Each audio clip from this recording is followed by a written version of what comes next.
making a really awesome dessert that everybody gets in the restaurant and they wonder how they do it, and I have the trick for you. So it's called Runny Chip. It's that yummy, delicious chocolate chip cookie with that melted chocolate in the middle. It's really, really good. Okay, so we're going to start with, it's not very diet, but it's worth it. We're going to start with a stick of margarine. And you can soften that up before so it'll whip up a little easier. I'm going to spoon in a half a cup of shortening too, because that'll make it airier too.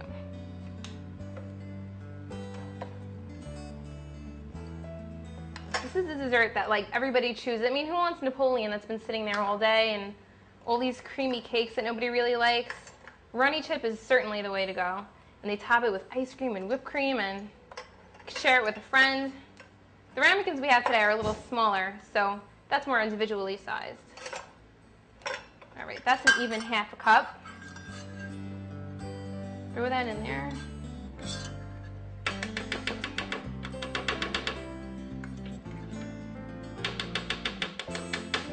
That should do it. Put this cover on. All right, and let her rip.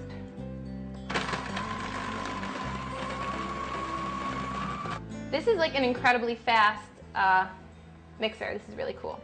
So this is basically whipped, and I'm gonna add the 2 eggs, which have already been checked for blood spots.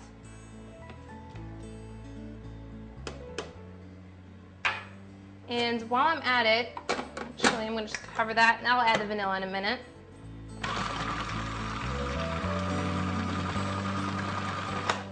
Okay. Scrape down the sides, make sure you got it all going on in there.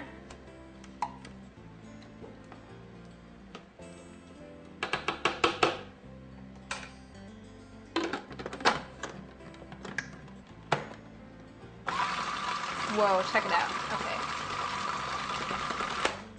Now I'm going to add a teaspoon of vanilla. Now, I mean, they all claim that you have to use the pure stuff. I use the imitation. Nobody ever knows the difference. It's up to you. This is the pure stuff, though. Only the best for everyday kosher cooking. Throw that in through the top.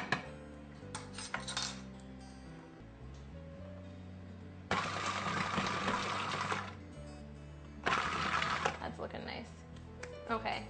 Now I already have 1 1/4 cups of flour measured here. I'm going to add another cup.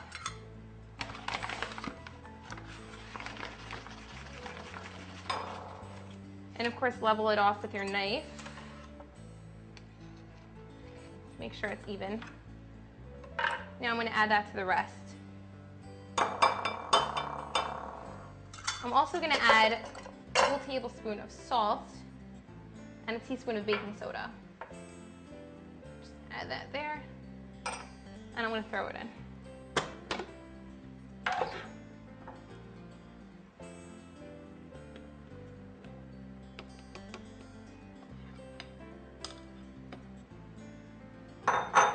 It'll be fine. Whee! Okay. I have 3/4 cup brown sugar and 3/4 cup regular sugar.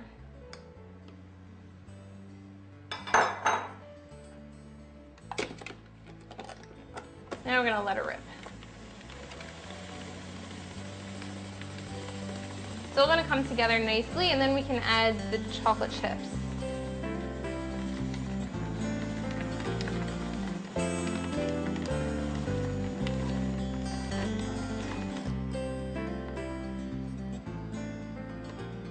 All right, that looks nice.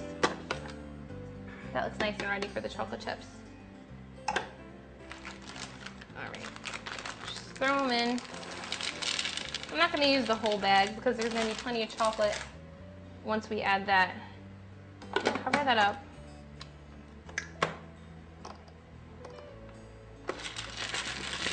That's it, not too much because you don't want them all to break into a million pieces. There you go. Now we're going to press them into our ramekins.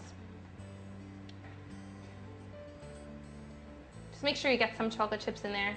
It's just easier to do it with your hands since otherwise they'd break apart. Bring this over here. a little bit on the bottom because these are going to rise of each one.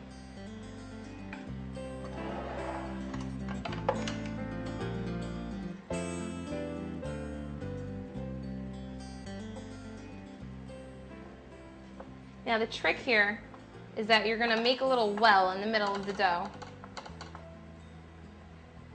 to make room for the secret ingredient. It's not just melted chocolate, it's the stuff that comes in a jar. Now when I first saw it in the store, I was wondering how lazy can people actually be that when they make marble cake, they can't just do it themselves. Then I realized that there's a lot more to it. So I'm just going to clean off my spoon from the shortening. Dip it in here.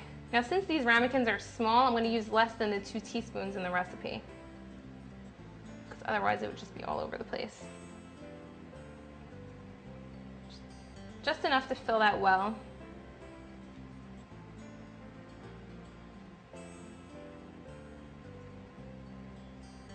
That's a lot, okay. And then we're going to have to cover this up.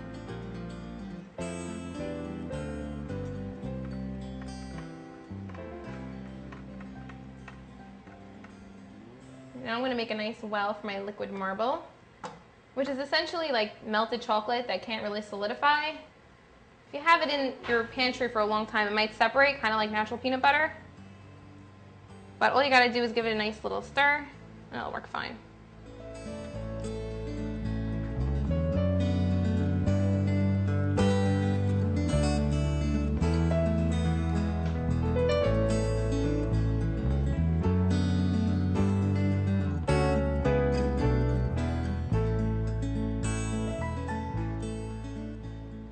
This is also a good recipe to do if you're baking with your kids, because they love, first of all, they love just pouring everything into the mixing bowl, and you can do that with, you know, almost any recipe. But my niece and nephew just really enjoyed pressing everything down into the ramekin. They had a lot of fun with it, and they especially had a lot of fun eating it too.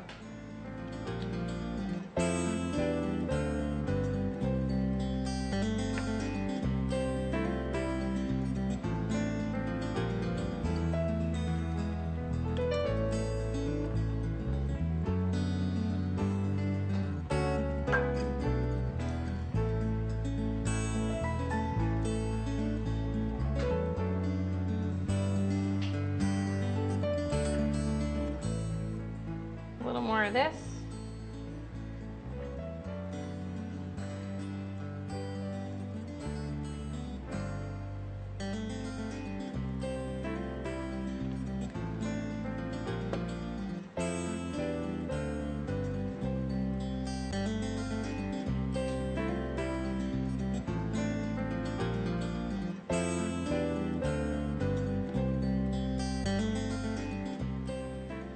And I'm going to throw this into a 350-degree oven.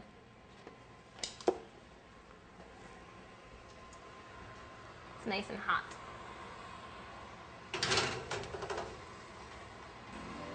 Great. We'll check on that in about 10-15 minutes since these are small. They're done. Now if they seem a little raw inside, that's because they probably are, and that just makes it a lot better. I'm going to leave this mid on because they're still really hot, but that makes the best presentation. I'm going to close the oven. Now you just put a little scoop of ice cream on the top, and it's going to melt right away. It's going to be really good. Now you got to shake up your whipped cream. Now I'm using Power of Ice Cream and Power of Whipped Cream because after a meat meal, you can't have milk.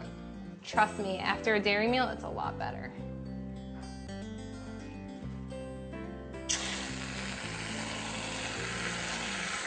This, my friend, is decadence. Now you got a little bit of chocolate syrup on top. That'll make it nice and pretty. Just drizzle it all around. Runny chip souffle, baby.